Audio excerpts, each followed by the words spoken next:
ചലച്ചിത്രത്തിന്റെ മന്ത്രിയല്ല, ഞാൻ ചലച്ചിത്ര നടൻ എന്ന നിലയിൽ എന്റെ തൊഴിലാണ് സിനിമാ അഭിനയം. അത് വേറെയാണ്, രാഷ്ട്രീയം വേറെയാണ്.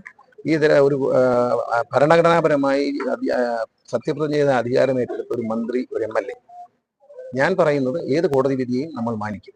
ഈ നടിയെ ആക്രമിച്ച കേസുമായി ബന്ധപ്പെട്ട വിധി എന്താണ് പറയുന്നത്? ഇപ്പോൾ മന്ത്രിമാരടക്കം വ്യക്തമാക്കി അപ്പീൽ പോകുന്നത് ചലച്ചിത്ര മേഖലയിൽ നിന്നുകൂടിയുള്ള മന്ത്രി എന്ന നിലയ്ക്ക് ഈ വിഷയത്തിൽ എന്താണ് പ്രതികരണം?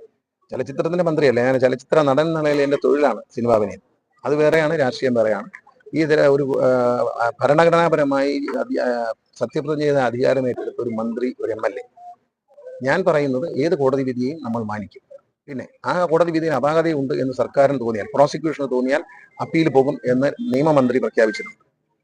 അത് എല്ലായ്പ്പോഴും ഉള്ള ഒരു കാര്യമാണ്. ഏത് കേസിന് വിധി വന്നാലും അതിൽ പ്രോസിക്യൂഷന്റെ വാദങ്ങൾ ശരിയല്ല, പൂർണ്ണമായി അംഗീകരിക്കപ്പെട്ടില്ലെങ്കിൽ, അല്ലെങ്കിൽ പൂർണ്ണമായി തള്ളിക്കളഞ്ഞിട്ടുണ്ടെങ്കിൽ അതിനെതിരെ അപ്പീൽ പോകും.